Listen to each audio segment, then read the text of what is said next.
ഈ നേരെ കാണുന്നതാണ് കേട്ടോ ഞാൻ സ്റ്റിച്ച് ചെയ്യാനിരിക്കുന്ന റൂം. എൻ്റെ സ്വീയിങ് റൂം. ഞാൻ കട്ട് ചെയ്യണതും അയൺ ചെയ്യണതൊക്കെ അതാ പുറത്ത് കിടക്കുന്ന ആ ഒരു ടേബിളിലാണ്. അതിൻ്റെ മീതൊരു ഹെൽമെറ്റ് ഇരിക്കുന്നത് ഞാൻ എടുത്ത് മാറ്റി വയ്ക്കാനായിട്ട് മറന്നുപോയി. സൈഡിൽ കിടക്കുന്നത് നമ്മുടെ വീടിൻ്റെ ഉള്ളിലുണ്ടായിരുന്ന പഴയ ഡൈനിങ് ടേബിളാണ്. അതും ഞാനിപ്പോൾ യൂസ് ചെയ്യുന്നുണ്ട് കട്ട് ചെയ്യാനും. ഇതുമ്പോൾ കട്ട് ചെയ്യുമ്പോൾ ഇപ്പുറത്ത് അയൺ ചെയ്യാം അങ്ങനെ. പിന്നെ ഇതാ ഇങ്ങോട്ട് കയറി വരുമ്പോൾ ഇതൊരു ചെറിയ റൂമാണ്. എൻ്റെ ട്രൈപോഡ് സ്റ്റാൻഡ് ഇരിക്കുന്നുണ്ട്, അതവിടെ ഇരിക്കട്ടെ, മൈൻഡ് ചെയ്യണ്ട. ഇവിടെ ഇതാ എൻ്റെ ഇൻഡസ്ട്രിയൽ മെഷീൻ ഇരിക്കുന്നുണ്ട് കേട്ടോ. ജോസി എന്നുള്ള ബ്രാൻഡിൻ്റെ മെഷീനാണ്. ഞാൻ മെഷീനും എടുത്തിട്ടുള്ളത് 2019 കേട്ടോ. ഇതുവരേക്കും വലിയ തകരാറുകളൊന്നും തന്നെ ഇല്ല. എൻ്റെ കയ്യിലിരിപ്പ് കൊണ്ട് കുറച്ച് പ്രശ്നങ്ങൾ അതിന് വന്നതൊഴിച്ചാൽ വേറെ ഗുരുതരമായ പ്രശ്നങ്ങളൊന്നും മെഷീൻ ഉണ്ടാക്കിയിട്ടില്ല കേട്ടോ. റെഗുലറായിട്ടുള്ള ഓയിൽ ചേഞ്ച്, പിന്നെ ടീത്ത് ചേഞ്ച്, അങ്ങനത്തെ പ്രോബ്ലംസൊക്കെ വന്നിട്ടുള്ളൂ. വൺസ് നമ്മുടെ സപ്ലൈയുടെ വേരിയേഷൻ കൊണ്ട് മോട്ടറിന് ഒരു ചെറിയ ഇഷ്യൂ വന്നു. അത് മെഷീൻ്റെ തെറ്റല്ല, നമ്മുടെ സപ്ലൈ റെഗുലേറ്റ് ചെയ്യാത്തതുകൊണ്ടായിരുന്നു കേട്ടോ.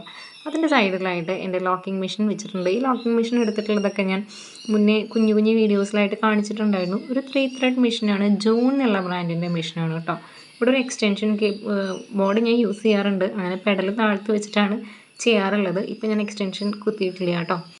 ഈ ഒരു കമ്പ്യൂട്ടർ ടേബിളിൻ്റെ മീതെയാണ് കേട്ടോ ഈ ലോക്കിംഗ് മെഷീൻ വെച്ചിട്ടുള്ളത്.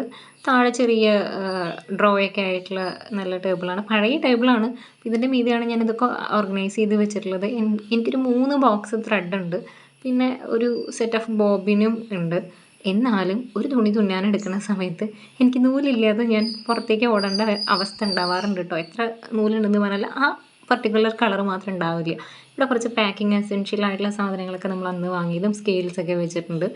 പിന്നെ ഇതാ ഈ ഡ്രോയുടെ ഉള്ളിൽ സീല്, അങ്ങനെ കുഞ്ഞു കുഞ്ഞു അൽക്കുലത്തെ സംഗതികളൊക്കെ ഇതിനകത്തുണ്ട് കേട്ടോ. ഈ ഒരു ബാൻഡിൽ ഞാനിങ്ങനെ ഹെഡ് പിന്ന് കുത്തി വെച്ചിട്ടുള്ളത് നമുക്ക് കയ്യിൽ കെട്ടാൻ വേണ്ടിയിട്ടാണ്. അപ്പോൾ മാർക്ക് ചെയ്യുന്ന സമയത്ത്, സ്റ്റിച്ച് ചെയ്യുന്ന സമയത്തൊക്കെ ഹെഡ് പിൻ യൂസ് ചെയ്യേണ്ടി വരുമ്പോൾ ഈസിലി എടുത്ത് യൂസ് ചെയ്യാനായിട്ട് കേട്ടോ.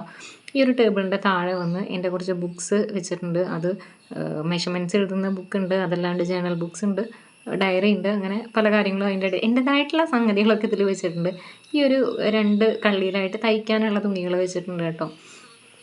അതല്ലാതെ ഇത് എൻ്റെ കുട്ടിയുടെ പഴയ സ്ട്രോളറാണ്. അപ്പോൾ ആ സ്ട്രോളറാണ് ഞാൻ ഈ വെട്ട് കഷ്ണങ്ങളും അങ്ങനെ അൽക്കുലത്തെ തുണികളൊക്കെ അതിൽ കുറച്ച് ഇരിക്കുന്നുണ്ട്. ഇത് നമ്മൾ ട്രയൽ റൂം ഉണ്ടാക്കിയിട്ടുള്ളതാണ് കേട്ടോ. അപ്പോൾ അതിൻ്റെ വീഡിയോ ഓൾറെഡി നമ്മുടെ ചാനലിൽ ബുട്ടിക് റൂം അപ്ഗ്രേഡേഷൻ എന്ന് പറഞ്ഞിട്ട് കുഞ്ഞു കുഞ്ഞു വീഡിയോസ് കൊടുത്തിട്ടുണ്ടായിട്ടുണ്ട് കേട്ടോ. ഈ ഒരു കോർണർ കണ്ടോ, ഇപ്പോൾ ഞാനൊരു സ്റ്റാൻഡിങ് മിറർ ഉദ്ദേശിക്കുന്നുണ്ട് കേട്ടോ. നമ്മൾ മിസ്റ്റർ DIYയിൽ പോയപ്പോൾ അവിടെ ഒരു മിറർ കണ്ടിരുന്നു, നമുക്ക് നോക്കിയിട്ട് വാങ്ങിക്കണം കേട്ടോ. തൽക്കാലം എന്താ ഇവിടെ ഉള്ളത്, ഈ ഒരു സൈസിലുള്ള മിററാണ്.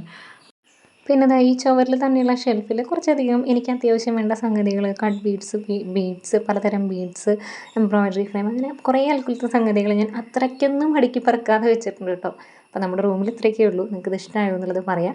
അടുത്ത വീഡിയോയിൽ കാണാമോ. Thank you.